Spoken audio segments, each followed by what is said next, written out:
Fishermen cooperative society کے chairman Abdulbarr کی سربراہی میں نڈی جیٹی فلائی اوور پر بھارت کے وزیر اعظم نریندر مودی کے قاتلانہ رویے پر شدید احتجاج کیا گیا۔ اس موقع پر چیئرمین نے خطاب کرتے ہوئے کہا کہ پاکستان پیپلز پارٹی کی حکومت سے لے کر اب تک ہماری حکومت جذبہ خیر سگالی کے طور پر سینکڑوں بھارتی ماہی گیروں کو رہا کر چکی ہے، جبکہ پاکستانی 119 ماہی گیروں کو اب تک رہا نہیں کیا گیا، جو افسوس کا مقام ہے۔ دنیا کو دکھاوا ہے یہ فاسٹ یہ تیرے ملک انڈیا اور دنیا سے نوٹس لے، ماہی گیروں کے ظلم کا نوٹس لے اور احتجاج ہمارا جاری رہے گا۔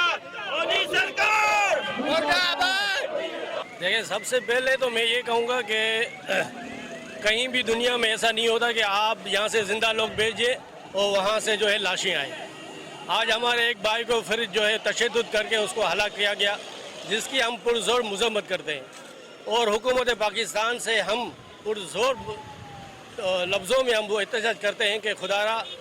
ایسا راستہ اختیار کیا جائے کہ آئندہ کوئی ایک بھی ماہی گیر کی لاش پاکستان میں نہ آئے، اور جب تک یہ مسئلے حل نہ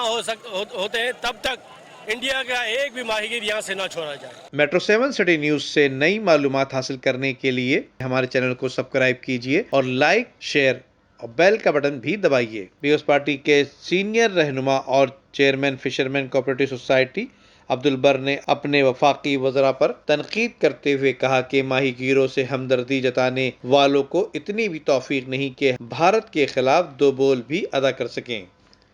کیمرامین امجد اقبال کے ساتھ Nadeem Siddiqui, metro 7 city news, Karachi.